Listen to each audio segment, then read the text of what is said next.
Hello, everyone, and thank you for joining Axiom's roundtable discussion, Beyond the Congress Trends for Oncology. Today, we'll be talking about some key topics impacting oncology today. My name is Sarah Yablonsky with Axiom Healthcare Strategies, and as a part of this roundtable, we're delighted to have some of the leading experts in oncology to share their thoughts. Joining us, we have Dr. Sandy Srinivas, Dr. Kevin Punie, and Dr. Corey Langer. We'll pass it to the physicians to introduce themselves. Hi, my name is Sandy Srinivas. Thank you for this invite. I'm a GU medical oncologist. I've been at Stanford for a long time. I'm the clinical and research leader for our GU oncology group, and really excited about discussing some of the major findings that came out of ESMO related to GU oncology. Hi, I'm Corey Langer. I'm the Director of Thoracic Oncology at the University of Pennsylvania. Been there for 15 years, previously 22 years at Fox Chase, where I completed my fellowship. I'm also the co-chair of the Medical Oncology Committee for the Energy Cooperative Group. And we witnessed truly a tsunami of trials in the thoracic arena. I think they had two separate presidential plenary sessions, in part to accommodate this flood of trials that have come our way, not just in lung, but in other areas, but to be blunt, lung dominated. Hi, everyone. My name is Kevin Punie. I'm a medical oncologist. I'm located in Belgium, had my education in university hospitals in Leuven, and now since February, I'm leading breast unit in Antwerp, heavily dedicated to clinical research with the main focus on triple-negative breast cancer.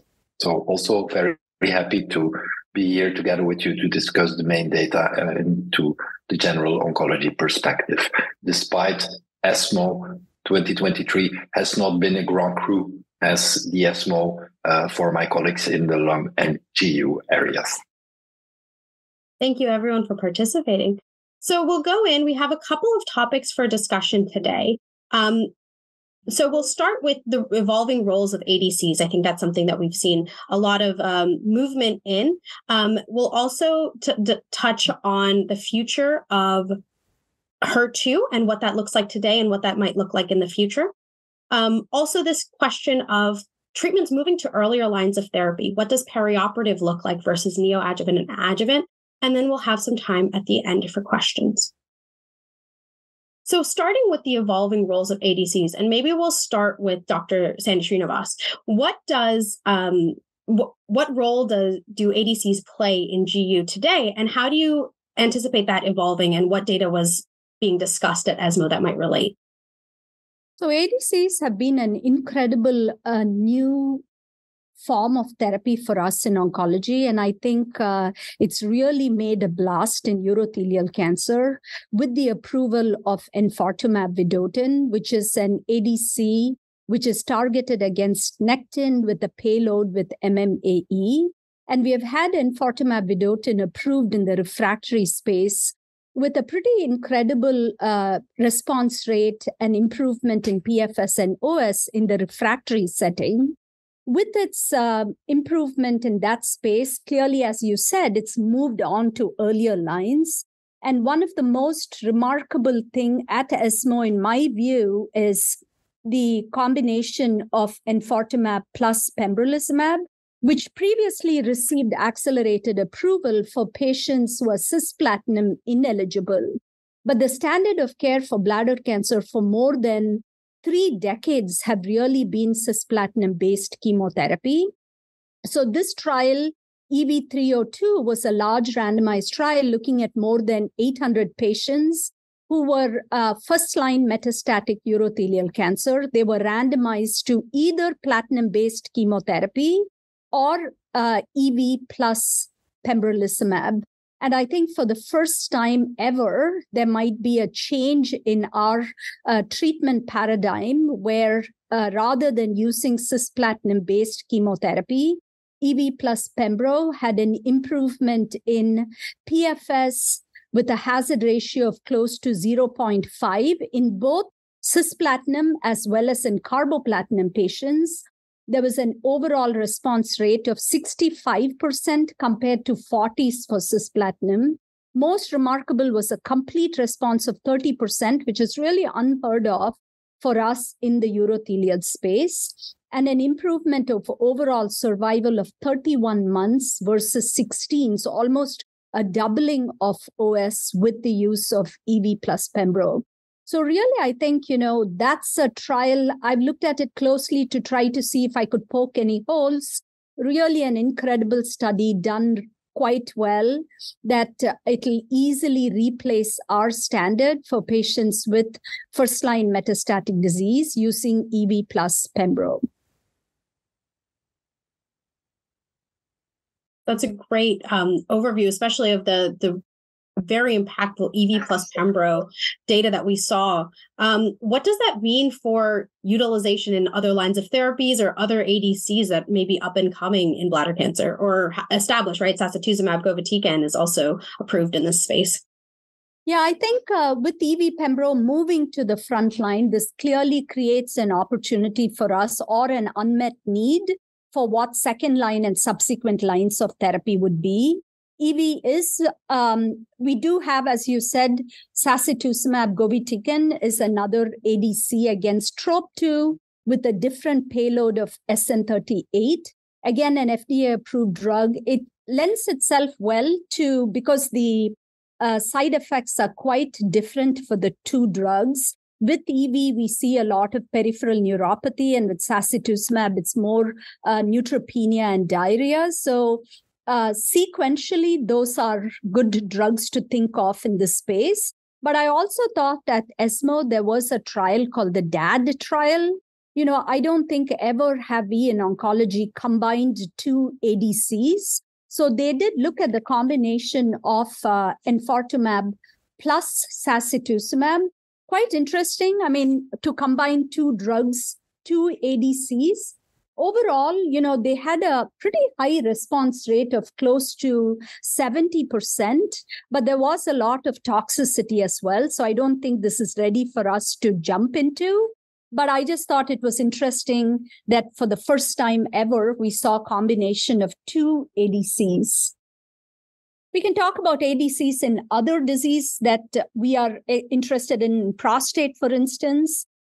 Just this whole concept of antibody drug conjugate. If you have a good antigen and you have a good target, I think this is really expanding into other areas as well. So with PSMA being such an important target, there are emerging a lot of ADCs targeting PSMA. So at ESMO, there was a presentation with a drug called ARX517. So this targets PSMA, and the payload here is MMAF. I thought it was a pretty refractory cohort, and at higher doses. So with cohort 6, 7, and 8, where they were really into good doses of the drug, they saw PSA 50 greater than 50%. They looked at ctDNA drop by 50%, happened in about more than 3/4 of patients. So definitely some promise of ADC in drugs besides urothelial cancer, which I'm very excited about. Yeah, thank you so much. So what are those targets of interest, maybe Dr. Langer, in lung cancer where ADCs might have a role to play? Well, the clear-cut target is HER2. I know you were talking about the future of HER2, but I think it's impossible to talk about ADCs without alluding to HER2. We now have a second-line approval of trastuzumab deruxtecan, commercially known as Enhertu. For HER2 positive, this is mutation positive, advanced non-small cell, at actually a somewhat lower dose, 5.4 mg per kg. This is based on two separate trials, Destiny 1 and Destiny 2. Destiny 1 actually evaluated a higher dose, 6.4 mg per kg. And the initial presentation, the response rate was north of 60%. PFS was roughly 14 months. As they accrued more patients, those numbers began to come back down to earth. Response rate was about 55%, the median PFS 8 months, but still remarkable when you compare that to our historic experience with TKIs in this setting, with afatinib, decomitinib, poziotinib, pazotinib, other agents that have been used where the response rates were typically lower 20 to 40%. PFS nowhere is good, anywhere from 3 to 6 months at best, with a lot more toxicity in some ways. Diarrhea, transaminitis, a fair amount of skin toxicity. At this year's meeting, we had updates on Destiny 2, which looked at 2 different doses of trastuzumab deruxtecan, 5.4, 6.4 mg per kg. And in fact, this was literally just published in JCO about a week and a half ago. And it shows that the lower dose essentially preserves the activity. The response rate may be a tad lower, just south of 50%, but PFS is just as good as, if not better than, that 8-month figure. And toxicity is clearly worse. And the big bête noire of trastuzumab deruxtecan is ILD. Rates approaching 20-25%, grade 3 and higher, 8 to 10%. The lower dose, the incidence is clearly less, so it makes the drug safer. And it's questionable whether there's any compromise in efficacy. We've had other trials, though. One of the plenary sessions actually looked at a different ADC, in this case, datopotamab deruxtecan versus docetaxel, which in the non-target setting, and I think here when we talk about ADCs, we have to differentiate those that have a clear-cut target and those that are being used generally in what I call wild-type cancer. I question whether it should have made the plenary. Ostensibly, it was a 1-to-1 comparison. Docetaxel, even though it's fairly toxic and not terribly efficacious, has been very hard to displace in the second-line setting. The immune checkpoint inhibitors initially did that around 2015, 2016, after platinum-based treatment, and so docetaxel was relegated to 3rd or 4th line, but then the checkpoint inhibitors moved to front line, so docetaxel moved back to 2nd line. And in this particular trial, which is a huge effort, over 600 patients, we saw a very strange outcome. In the non-squamous population, there was a clear-cut advantage for the ADC, with median PFS of 5.6 months versus 3.7 months, hazard ratio of 0.63. But we saw the opposite in squamous cell, 2.8 versus 3.9 month median PFS. Response rates were lower. The hazard ratio in the opposite direction. We have no clear explanation for this. And consequently, survival curves were essentially superimposable. So needless to say, there's going to be a lot more development, but based on the phase 3 that was presented during the plenary session, I suspect the development will focus almost exclusively on non-squamous histology. And of course, we're still dealing with toxicities. This isn't really targeted therapy. This is a fancier way of giving cytotoxic therapy. So we see myelosuppression, we see GI toxicity in rates that are still fairly daunting. So ADCs are not, there's been a lot of hope, but I think also a lot of hype. Absolutely. And kind of bridging that conversation from ADCs to HER2, I know you mentioned the Destiny trials and trastuzumab deruxtecan. What are your thoughts on the HER2 mutation versus HER2 overexpression approach, and what does that mean for how the role in HER2 might look like in lung cancer? Well, specifically in lung cancer, the approval is strictly for HER2 mutation. And it's hard to get a clear gauge of how frequent it is. It's probably no more than 4 to 5%, likely closer to 2.5%. A lot of the series that look at the incidence of HER2 mutation exon 20 are skewed. Their individual institution experiences where they're screening populations of never smokers, but I think the real incidence is closer to 2.5%. Still, it's a goodly population. That equals certain more obscure diseases. So in my own clinic, I have at least 6 or 7 patients who are receiving trastuzumab deruxtecan in the 2nd line or have received it. The data for increased expression or amplification is far less sturdy. The response rates, for instance, for trastuzumab deruxtecan, for that matter, TDM1 in this setting, are a bit lower.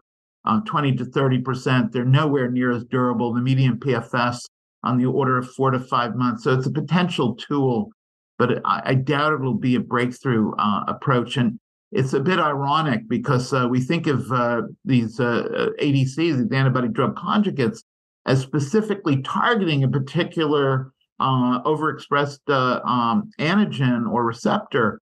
And HER2 can be overexpressed in lung just as it is in breast, but that doesn't seem to be a viable target.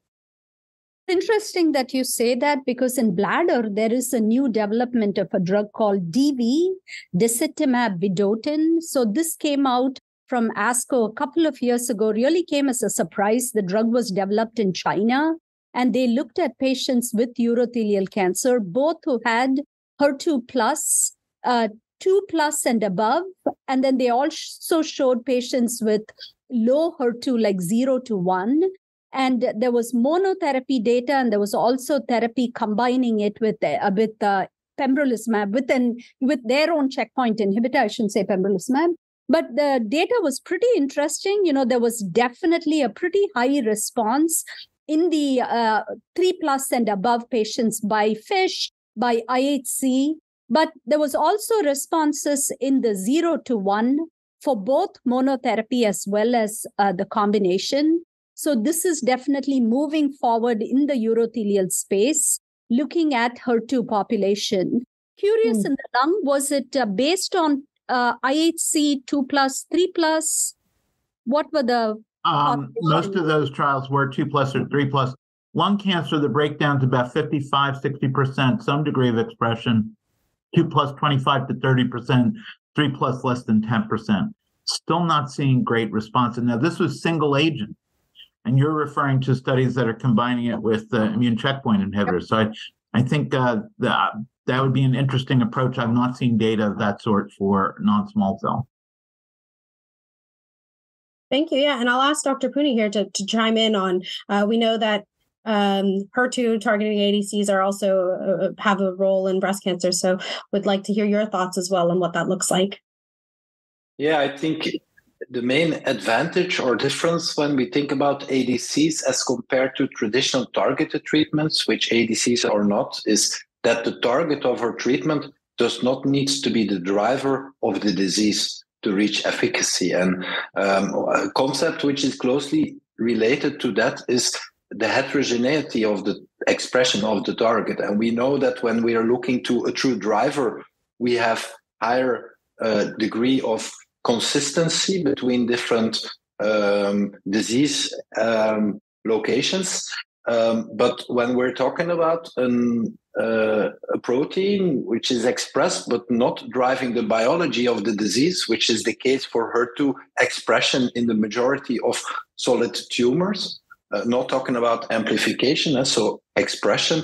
And there's a huge heterogeneity. And of course, I think that, for example, when we looked into efficacy of first generation ADCs, TDM1, also the HER2 heterogeneity has been shown to be an important driver of differences in activity between different tumor types. For example, very few activity in gastric cancer where the heterogeneity is much higher than in breast cancer. So I think it will all depend on what is the sensitivity in a specific disease, also to the payload, and is there a standard of the same class? For example, in breast cancer, we are not giving irinotecan compounds or other topoisomerase 1 inhibitors outside an ADC. So definitely we see in this type of diseases, I think in general, higher activity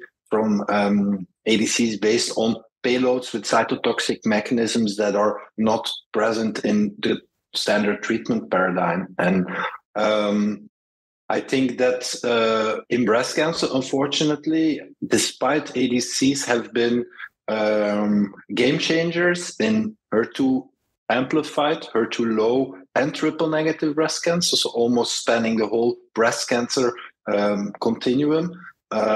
We have to say that we're now facing a little bit Me Too stories of always ADCs with same targets with similar cytotoxic class payloads, and I think this has become a real issue and also slight disappointment. So unfortunately, I think the development of the ADCs is also partly looking into what has been successful in recent years rather than what could be an added value in the treatment armamentarium in the future. So these are my main high-level thoughts on this.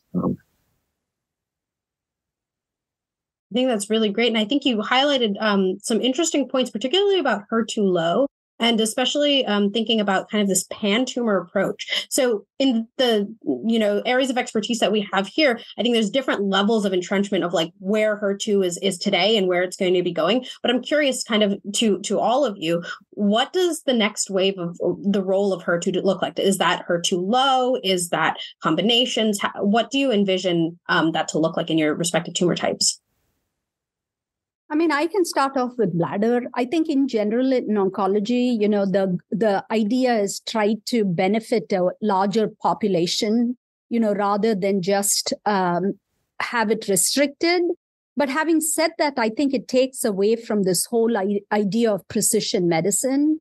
So I think, HER2, at least in urothelial cancer, has a long history. We have had many, many trials, including in the adjuvant space, which have been negative. One big take is, I think the breast world has learned a lot about HER2 testing. In urothelial, we really don't fully understand what is the percent of patients who are truly HER2 positive. And does that have to do with just the way we test or the way we define it? And for the first time ever, we saw this trial where there was even patients with 0 to 1 HER2 deriving some benefit. So I think clearly we need to think about it in a larger patient population. And to me, I do think that you need an appropriate target. This not really going with a target, I'm not sure how beneficial that is. You might as well just give chemotherapy in that case. In certain diseases like kidney cancer, for instance, where cytotoxics have not been part of our standard of care, I don't know what the impact of ADC will be in that space. I think to the point that if you really have cytotoxic be a big part of your treatment strategy, I think delivering these chemotherapy in a smarter way makes sense. And I think that's why it's been so impactful in bladder cancer, because Nectin is ubiquitous. We don't even test for Nectin, so that's what enfortumab vedotin is. On the other hand, sacituzumab, TROP2 expression is not as high in urothelial cancer as Nectin is. So we do see some differences in efficacy. So I truly believe that for an ADC to be successful, you need the right antigen and you need the right payload that's appropriate for that disease type. I pretty much echo Dr. Srinivas's comments. I think we may be falling into a trap if we don't have an appropriate marker or target. And we believe that we could extend these therapies to all comers. The only approval so far, at least in non-small cell for an ADC, is specifically in this HER2 mutation setting, which is a small niche, but clearly benefited. When we talk about HER2, and that was your original question, it's quite possible that there'll be oral TKIs that may ultimately displace or complement the role of trastuzumab deruxtecan. Just as an example, again, from not so much from World Lung, but from a meeting that preceded it by a month, the World Congress on Lung Cancer through ISLC. There was a new drug. I think it just got a name, zongertinib. These names are virtually unpronounceable. ZONGERTINIB. We knew it lovingly as BI 1810631, what I call license plate therapy. And unlike piratinib, poziotinib, some of the predecessors, this drug seems to be a bit less toxic, whether it's given daily or twice daily. Far fewer DLTs, far fewer drug discontinuations for toxicity, and seems to preserve activity. Again, specifically in a HER2 mutant population, the response rate in the initial series was 50%. And in an expanded cohort, it was about 73%. These are very small numbers, only about 20, 23 patients. But it's quite possible that TKIs, again, may displace some of the ADCs for specific niches.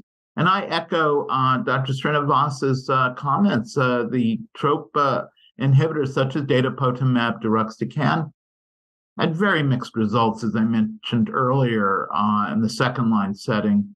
And I'm hard-pressed to believe that any other agent, similar agent in that setting, is going to do much better. I hope I'm wrong. Everybody seems to have latched on to the this hope that the ADCs are going to transform clinical practice. But to be honest, I think it's going to be an incremental improvement. What in baseball parlance, what we call a base hit, a single, but not a double, triple, or a home run. Yeah, in addition to that, I would like to add that I also strongly believe that we should be careful of this trap of believing that ADCs do work irrespective of the expression of the target. We mostly focus on one single biopsy, and when we do a post-mortem study and take out all metastases, we've learned that the reliability that the single HER2 test on a biopsy or whatever test on a biopsy is representative for other disease sites, it's so unreliable that we do not know what we talk about. On the other hand, the assay, for example, specifically for HER2, has been developed and fine-tuned to identify amplification. And now we're looking on the other edge of the expression pattern for which these tests were never been developed and for which not a single pathologist is trained or has a validated algorithm to make a difference between IHC0 or IHC1. When we ask our pathologist, are you sure that this is a 0 or a 1? He said, of course, we're not sure because it did never matter until now. So I think capture the true heterogeneity. I'm not sure if it will be possible, but potentially highly sensitive radio diagnostics with HER2 antibodies, fluorescence-based, could be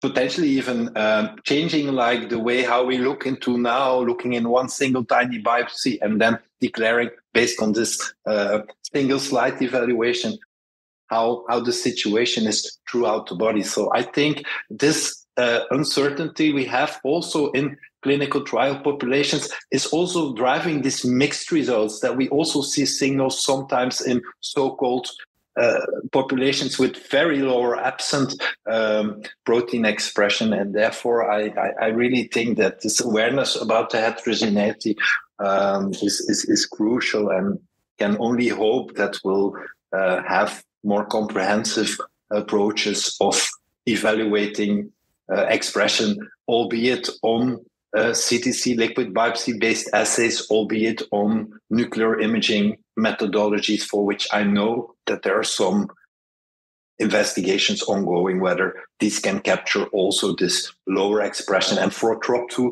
the same, and we have had more success of TROP2 targeted ADCs, definitely in TNBC compared to Lumina. And also there, it's not surprising that the TROP2 expression is more homogeneous and more present in TNBC than in other subtypes. So definitely think that there will not be an ADC which will be the home run, to use the word, again, for all cancer types. Yeah, I think if you don't have a target, right, then you're really relying on the killing with an innocent bystander effect. You know, you might as well use chemotherapy in that setting, because these drugs, for instance, for sure, we see with EV and enfortumab, the risk of peripheral neuropathy. I mean, it's just pretty significant. So and they last for a long period of time too. So I think, you know, you may, if there isn't a target, I think you're going to end up having more toxicity from these ADCs rather than have a true benefit. For instance, in prostate cancer, for instance, as patients get more advanced disease and get castrate resistance, the expression of PSMA, which is prostate-specific membrane antigen, goes up quite high. And so now we have theranostics that combine PSMA with lutetium, and it's the same strategy that's being used for ADC. In the ADC trials, they're not really testing for PSMA expression, but that is also very dynamic and changes with therapy. And it's not consistent across the spectrum of the disease that your PSMA expression is at a certain level. So there's a lot of nuances that I think we still have to learn about, who ADC is appropriate for and which target and what payload. I think that leads in nicely to a question about the role of ADCs as more ADCs kind of enter the space. How are you thinking about sequencing them? Is it appropriate to use one ADC after another? Or how are you thinking about what the payload might look like? And does that impact whether or not you're comfortable using it? I mean, we have two in bladder cancer, so maybe I can talk about where it's FDA approved. So enfortumab vedotin, the one against Nectin, was the first one to receive FDA approval. And sacituzumab almost had identical study design in different patient population and got approved in the refractory setting. So as clinicians, we use what's available to us. So today in the current clinical flow, even before EV-302 with the combination of pembrolizumab, which moved forward, most of us were using enfortumab in the refractory setting. And if they progressed on enfortumab, we were using sacituzumab and do see responses. So people do have some level of PFS. There's some lack of progression. And as I said earlier, because the toxicity profile is so different, even after somebody has EV for a prolonged period of time and have peripheral neuropathy, sacituzumab is a great drug to come in with a different side effect profile. So right now, that's how we've been sequencing. But as more ADCs come on, I think that'll be a good challenge to have to figure out what the sequence should be. Yeah, in thoracic malignancy, we haven't had to worry about this yet because we only have one approved and just in the narrow niche of HER2 mutations. When they do come on board, it'll most likely be second or third line. So the question of sequencing, at least initially, will be moot. There is such a predominance in wild-type non-small cell for immunotherapy, either alone in individuals with 50% PD-L1 expression, specifically pembrolizumab, or in combination with chemo, or in combination with other immunotherapy agents, CTLA-4 inhibitors, in those with less expression, under 50%. And at this point, we have an array of options in that group, whether it's histology-appropriate chemo plus checkpoint inhibitor, or what I call the kitchen sink, the Poseidon approach or the 227 approach, where we give combination chemo and combination immunotherapy. Obviously not for the faint of heart, but for those who are fit enough, who have very aggressive tumors, some of those regimens are quite appropriate. It's going to take a lot for the ADCs to displace immunotherapy or checkpoint inhibitor-based treatment in the front line. Don't worry, those efforts are ongoing. But combining other agents with ADCs is tough. Immunotherapy maybe not so difficult, but other cytotoxics, you're basically looking at synergistic toxicity. You're taking an ADC which already features cytotoxic linked side effects, myelosuppression, diarrhea, in some case stomatitis, and adding it to other agents which also do that. So it's going to be tough. It's not going to be a free ride. The toxicity issues may be quite formidable. In fact, even that trial that I mentioned, combining enfortumab and sacituzumab, while their response was high, the grade 3 toxicities were close to 70%. So clearly we need to figure out, optimum dosing. How do we come up with the right strategy? Does it even make sense to combine these ADCs together? In lung cancer, we're not going to tolerate 70% grade 3 toxicity, period. And frankly, with high rates of toxicity, PFS alone is insufficient. you're going to have to prove a survival advantage, not just a PFS advantage, to really move these agents to the front line. All the immunotherapy combinations that are now being used in frontline, they all had OS benefits. Yeah, regarding ADC, after ADC, I think in the breast cancer subtypes where we have more than one ADC approved, it's either based on the label, either based on the difference in activity achieved in their respective studies, that I think it's quite straightforward which one will be prioritized above the other. So we don't really have the question how to sequence. Of course, we have the question how many of the efficacy we lose when we position one ADC after the other. And it has been shown that both the downregulation of the protein expression, which is a target for the ADC, as well as mutational changes, which impacts the sensitivity to the cytotoxic payload. Both of these mechanisms are playing a role. And which of these mechanisms is responsible for the resistance to your ADC in your patient will probably be strongly associated with the likelihood that next treatment would you need an ADC with the same target but with another payload, or an ADC with another target and the same payload. So I think we're far away from knowing how we optimally sequence this. As long as we don't know this, they will be used one after each other, just as we also don't throw away our whole armamentarium when we receive a new first-line treatment option. The other treatments, they just move on into the treatment sequence. We also don't require phase 3 data from all the older treatments after the new first line. So I think it will be more a pragmatic way of working, unless we are able to identify anyhow in our patient which mechanism is responsible for this.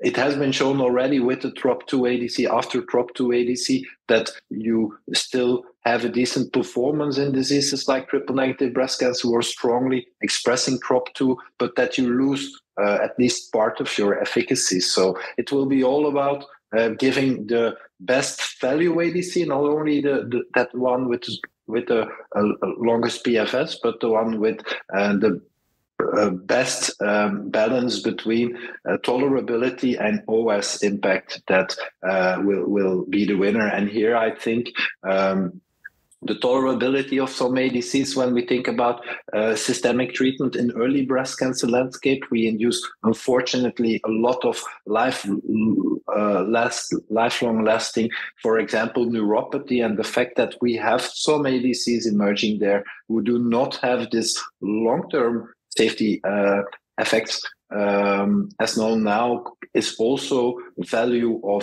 substituting traditional cytotoxic compounds of treatment regimens in the early setting. And we see now phase 3 trials where ADCs really try to push out one of a taxane compound, for example, in early breast cancer. And based on what we see in advanced breast cancer, there's quite a decent likelihood that they will be at least as effective, but less long-term toxicity. So also there, I'm hopeful that they will have benefits patients beyond traditional PFS and OS.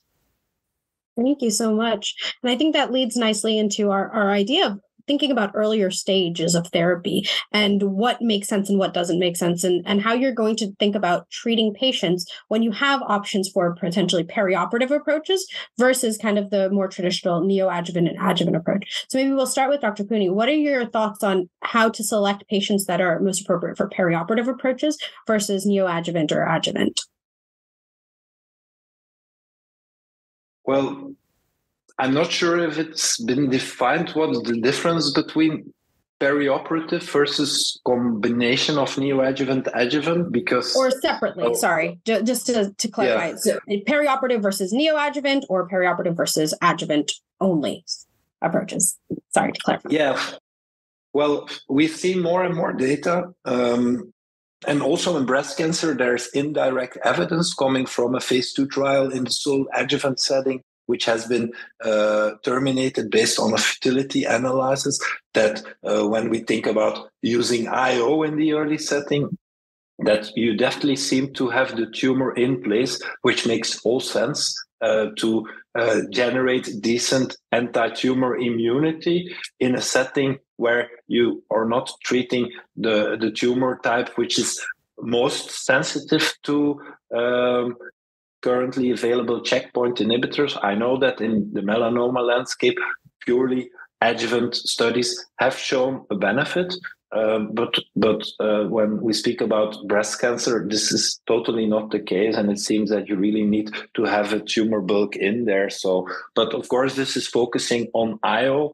I think the question is more: do you also need adjuvant IO? What's the optimal duration, and is there any benefit from adjuvant continuation of immuno checkpoint inhibitor in patients who have, for example, a pathological complete response? And I think this is exactly the topic of ongoing studies, because of course the treatment duration of these checkpoint inhibitors in early setting has been very arbitrary. No one knows what's the optimal. And thinking about the mechanism of action of IO, for me, it's quite unlikely that you need a year of IO, especially in patients who do achieve a rapid and complete response to checkpoint inhibitors. So I think specifically in breast cancer that the very early data on IO in high proliferative grade 3 ER positive HER2 negative breast cancer, I think is also relevant in this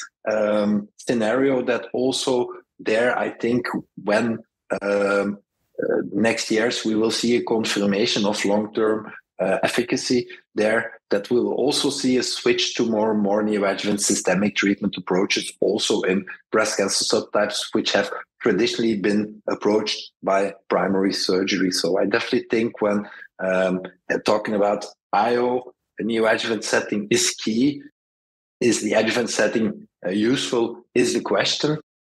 When we talk about ADCs a lot, an important topic of the discussion of today, of course, I think it might be different. I think they can have a place in neoadjuvant setting to substitute traditional chemotherapy compounds from the current standard of care. On the other hand, they also held high promise and also the subject of many ongoing phase 3 studies as a salvage regimen, that you give a standard regimen neoadjuvant, that you evaluate whether your patient did achieve a pathological complete response, and that only in patients with residual invasive disease, you evaluate an ADC, whether it's superior compared to current standard as a salvage treatment. So I think the answer to this is quite different when we're investigating new IO or IO-based treatment options, where neoadjuvant is key. When we're thinking about ADCs, I think they have a place in both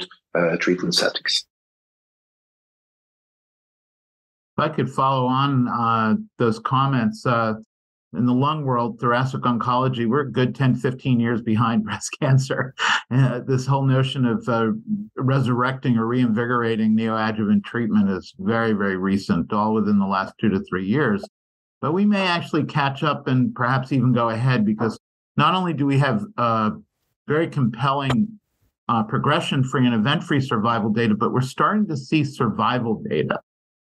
Just by way of background, 816 was a phase 3 neoadjuvant trial comparing chemo alone versus chemo plus 3 doses of nivolumab, so essentially 3 cycles. There was no post-resection treatment. It was all purely neoadjuvant. And that trial showed a major advantage for pathologic CR rates, major pathologic response rates, which is defined as at least 90% regression in the tumor. And that in turn translated into a, I would say, spectacular event-free survival result, which was more pronounced. Again, this is unique to thoracic malignancy in those who had higher degrees of PD-L1 expression. In fact, it's questionable whether the benefit was even seen in those with 0 or lower degrees. What this effectively has done, at least in our clinical practice, is replace chemoradiation for stage 3A, or our prior neoadjuvant approach was often chemo radiation followed by surgery. Radiation's out of the picture, at least initially, in this population. And 3A patients, those with the mediastinal node involvement, are fairly common, a good 15 to 20% of our patient population. For the earlier stage, for 1B and stage 2, the surgeons can take these tumors out initially. And those folks, particularly if they have N1 disease or tumors larger than 4 centimeters, they'll get their conventional adjuvant chemotherapy for 4 cycles. And here, too, we have 2 separate trials, IMpower 10 and the PEARLS trial looking at Pembro, both of which have shown at least a clear event-free survival if you give those agents, the checkpoint inhibitors, for up to a year after the completion of chemo.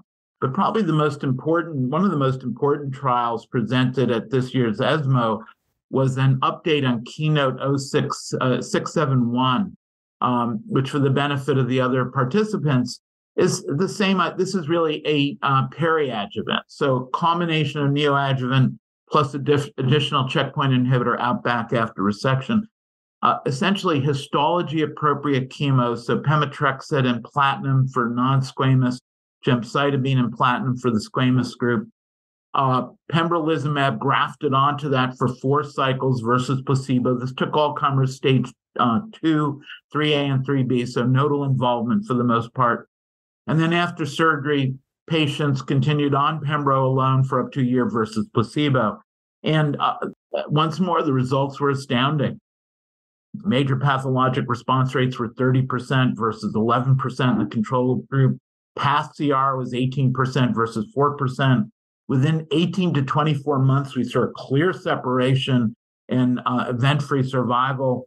Hazard ratio here under 0.6, with a p-value that has an incredible number of zeros. I think it was less than 0.0001. And at a second interim analysis, this is now translated into an OS benefit. So at 4 years, for this neoadjuvant or peri-adjuvant approach, both 4.5, the 4-year survival rate for the Pembro arm is 67% compared to just above 50% for the placebo group. Again, a p-value of 0.00517. We've not seen these sorts of data before in lung cancer. Hazard ratio of 0.72, and as we would suspect, greater benefit in those with higher degrees of PD-L1 expression. So 50% or higher, the hazard ratio is 0.55, but for those with no PD-L1 expression, hazard ratio is 0.91, and the confidence intervals overlap unity. So you can question whether this approach, at least in non-small cell, has application to those with either minimal or no PD-L1 expression.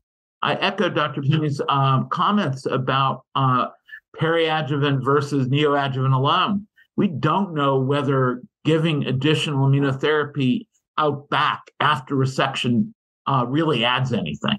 And frankly, I think in studies in patients who achieve a path CR or major pathologic response, that's a viable question. Do we need additional treatment? Can we just get by with neoadjuvant? And those studies are about to be launched, really isolating the role post-resection. On the other hand, for those with less than a pathologic or major pathologic response, or those with lower PD-L1 expression, we probably need to reinvigorate treatment out back. We need to look at other combinations, maybe immunotherapy combos or other approaches, because the results are still not optimal. Certainly would be totally unacceptable in the breast cancer area and increasingly unacceptable in thoracic malignancy. Interesting how we all have so many similarities between the diseases we take care of. In urothelial cancer, neoadjuvant has been the standard. We have much higher level of evidence supporting neoadjuvant rather than adjuvant. And the uptake with neoadjuvant has not been that successful because this is really, urologists are the gatekeepers of these patients, and the excitement of giving patients chemotherapy has not been that high. And to date, we have only shown cisplatin-based chemotherapy being superior compared to carboplatin. So with all of these caveats, while neoadjuvant is considered standard, many patients are not able to get neoadjuvant therapy, and smaller studies now looking at single agent immunotherapy or single agent enfortumab, all appear to have very similar pathologic CRs compared to chemotherapy. So there's definitely excitement and interest in studying these drugs in the neoadjuvant space. The other thing that I think is really important in bladder, I think, is the role of MRI imaging, which has become really very valuable in establishing, the depth of disease involvement, and maybe that might be a selection for the future. In the adjuvant space, we now have, based on Checkmate 427, adjuvant nivolumab for 1 year has been shown to have an improvement in DFS. We are still awaiting OS, and it's sort of been very rapidly adopted by the community. So people who have a bad pathology post-cystectomy, almost all of them get nivolumab now. What happens to these patients who are exposed to IO? What that does to our first line, I think, really is going to be an open question. One thing that we use in urothelial, I'm not sure about the other disease, is use of ctDNA. It's become very prevalent in urothelial cancer to sort of help guide the use of additional therapy. There is a large ongoing phase 3 trial which will sort of validate that, but I think use of ctDNA to pick who we should be giving adjuvant therapy has become a very common practice, as well as using ctDNA to look at response to therapy.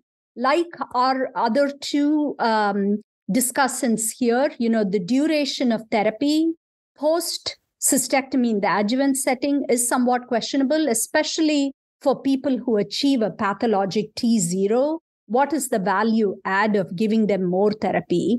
We have 3 large studies looking at neoadjuvant followed by cystectomy and continuing that therapy into the adjuvant space. And I personally have some problems because I'm not sure, does a patient who has PAT T0 need another 1 year of therapy? It may be an overkill, and I think we need to understand that a little bit more.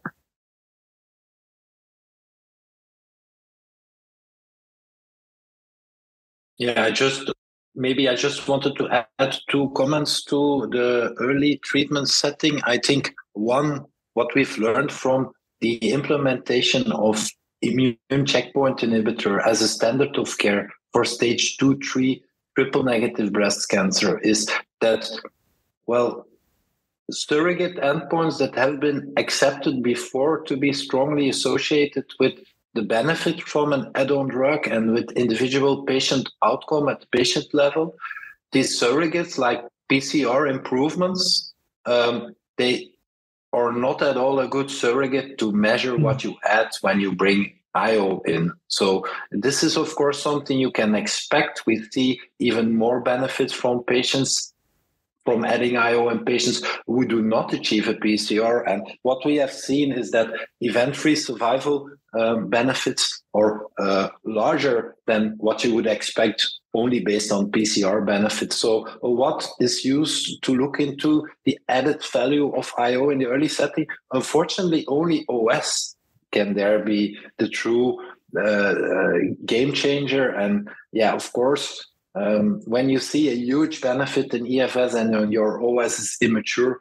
we often end up with approval of compounds before this OS gets in, which is sometimes acceptable, at least when you have a decent EFS, depending on the setting. But sometimes when the absolute benefit is limited, it's still a question mark whether the toxicity outweighs the efficacy. And then making the bridge to toxicity, we have to acknowledge that the data you need to make a new treatment standard in the early setting, and especially maybe I'm talking more with my hat of breast oncologist, we're often talking about treatment escalation in treatment settings where we already cure 70 to 80%, some earlier stages 85% of patients with current standard of care. So the bar should be high enough to accept a new treatment escalation step for every patient to improve outcome for a few, and therefore bridging to the last point, which was brought up on ctDNA. I think it's really a shame that we're have moved to what the so-called precision medicine concept only for patients with advanced cancer, while for the most relevant thing for me as a breast oncologist, being able to say whether your patient has minimal residual disease, we're failing a lot in going forward closer to this holy grail, let's say, of making individualized decisions, not based on risk, but based on true presence or absence of MRD, and potentially even identification and characterization of this minimal residual disease. So definitely we are looking to, I think, improvements or new approaches in early treatment landscape in several settings. And I think a constant thing in this, forget about the BRAF inhibitors and the osimertinib story maybe in EGFR 790. I think beyond this, I think we mainly see escalation strategies in very broad patient populations, overpowered trials. So we measure a small or modest benefit, and we end up with a new standard for this very broad patient population. And this really, increases the height that women with early breast cancer has to climb to get this cure. And I think from a physician perspective, of course, because we need to discuss this with patient, also most important from patient perspective, I think this is really not sustainable anymore, also from a pharmacoeconomical point of view. So definitely, I think the fact that academic sponsored studies are being much more difficult to get funded and to get decent enrollment in this, it's a huge problem, and will increase this problem even further, unfortunately, in the near future. I don't know what the solution is for that. Would be happy to hear any suggestion from colleagues here, but yeah, I really see this as a huge problem, and even as a breast oncologist. I wouldn't presume to give you advice on how to translate thoracic data to breast, but we are seeing a fairly tight link between PCR and MPR and survival, which frankly have been presaged by your own literature. Now, within those who get PCR, whether they got it with chemo IO versus chemo alone, maybe not as striking a difference.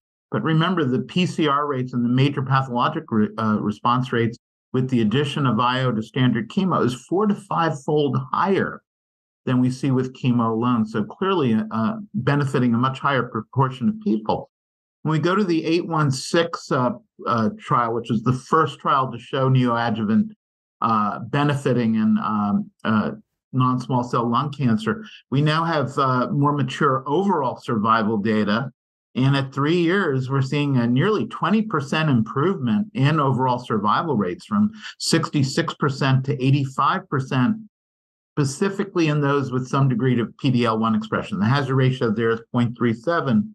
But if we go to the group that has no PD-L1 expression, it's diluted. The curves start to overlap. The 3-year difference is 11%, still pretty impressive. But that hazard ratio rises to 0.81. And again, the confidence intervals overlap unity. So perhaps unique to thoracic malignancy, PD-L1 becomes a major discriminant in the relative benefits. And while we might embrace immunotherapy-based neoadjuvant or periadjuvant approach in those with PD-L1 expression, we're a bit lukewarm, or certainly much less enthused when there is no PD-L1 expression.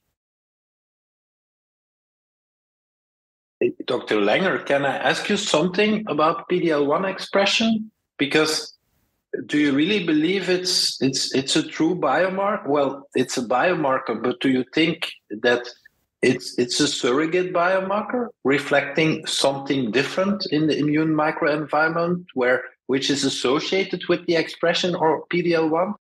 Or do you truly believe that it's really the PD-L1 expression on itself?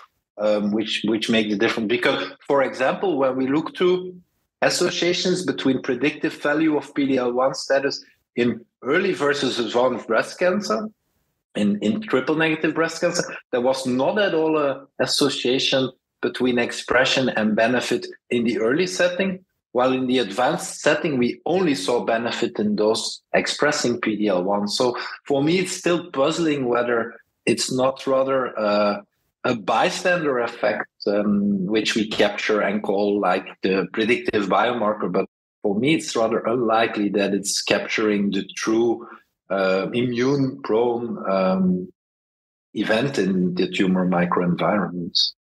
But happy to hear your thoughts. Here, I think thoracic and breast truly differ. Advanced disease, not only do look at PD-L1 expression, yes or no, but the degree of PD-L1 expression. About a third of patients will have 50% or greater expression. And frankly, they do better with single-agent pembrolizumab, or for that matter, atezolizumab or cemiplimab, versus standard or formerly standard platinum-based combinations. And in fact, we are now comparing single-agent checkpoint inhibitors to combination chemo, histology-appropriate chemo with a checkpoint inhibitor. I think all bets are off when we get to less than 50%. Whether the degree of benefit is clearly diluted, here we add either chemo or use combinatorial checkpoint inhibition, in this case, PD-1 or PD-L1 inhibitors with CTLA-4 inhibitors. And we can perhaps do as well or even better with the combinatorial immunotherapy approach.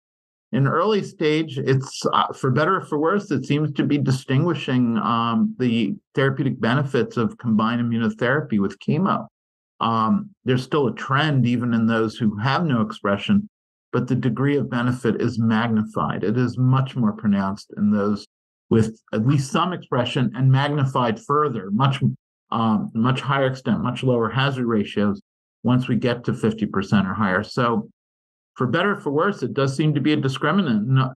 You know, with all the caveats, we know that there's tremendous tumor heterogeneity. You could biopsy one area that has 80%, another area that has 20%. You get specimens that are 0 and then another specimen that's 50%. But for the most part, it correlates. If you biopsy a node and biopsy the primary, the differences are minuscule. And of course, it can change over time too. So there's both temporal and geographic variability. That being said, much as we think we have to, there's got to be a better marker out there. PD-L1 for now is our only consistent, reliable determinant of therapy in advanced disease. And I would argue, I think it's going to emerge in earlier stage as well. Before we wrap, I know we're a little over time, so we really appreciate this discussion. I'd ask Dr. Srinivas if she has anything to weigh in on this PD-L1 predictive biomarker discussion. I know that may be something relevant that, at least in bladder cancer as well, where there's some PD-L1 cutoff, so we're at once in place. Been very confusing. I must say there's not consistency across, but we do see, for instance, in the adjuvant checkmate 427 study, patients who had high PD-L1 expression had a much longer DFS. So it's not consistent across different settings, across different drugs. So I don't know. I throw up my hands up in the air for bladder. Yeah, maybe very short addition, because of course, when talking a bit about PD-L1, we should not forget that in breast cancer, we always look to the effect of chemoimmunotherapy.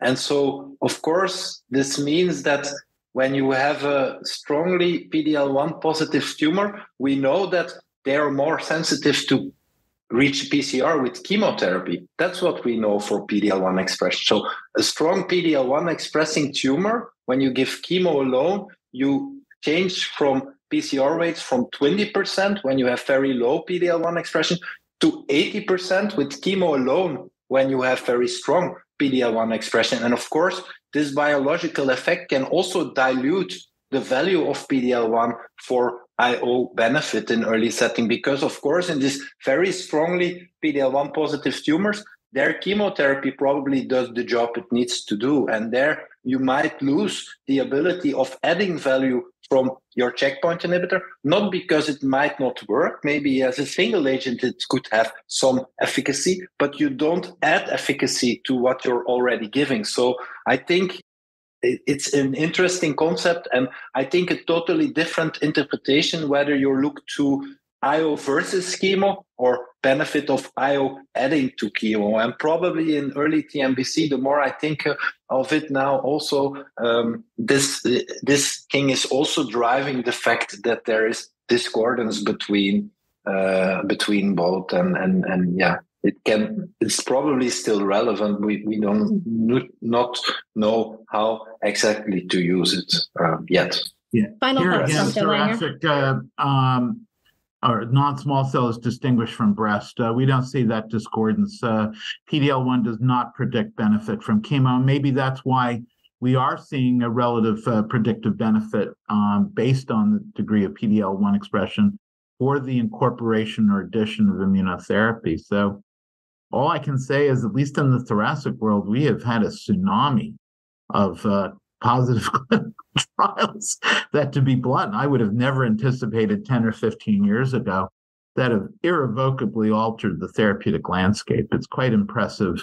It's almost daunting because every week there's a new study coming out, or a new approval, or an accelerated approval.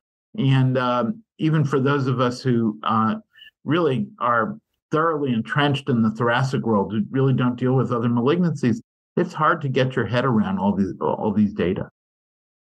Very true. Well, thank you so much for this discussion. Just as a quick recap, some of the themes of the discussion that we've identified is the idea of potentially ADCs. Are they precision medicine? Are they going after all-comer approaches, or are they biomarker targeted? And what does that look like? And particularly for those all-comer ADCs, how do we make sure that the ADCs are looking at the lowest dose to keep good activities while minimizing toxicity, especially when thinking about those combinations? Another idea that we heard is the difficulty of relying on biopsies due to heterogeneity, and then also that idea of what is low, what is zero, and what does that look like as new therapies emerge. And then also understanding how tumors change after being treated with an ADC. Does that impact how you think about the sequencing? And does that impact sensitivity to payload? Also understanding this idea of surrogate endpoints. What is their role? How do they inform benefit, particularly in settings when we're moving to earlier lines of therapy? And then also the rise of ctDNA. What does that look like, and how do we leverage it beyond advanced cancer? How does it inform decision making in earlier lines of therapy as well? So thank you, everyone, for joining. Thank you to our fantastic physicians who shared their insights with us today. And thank you to the community members who contributed questions to today's discussion. If you'd like to submit questions for future roundtables discussions, please submit them to Sarah Yablonsky at smy@axiomhcs.com. Thank you again, and have a wonderful day. Bye-bye. Thank you. Thanks, everyone. My pleasure.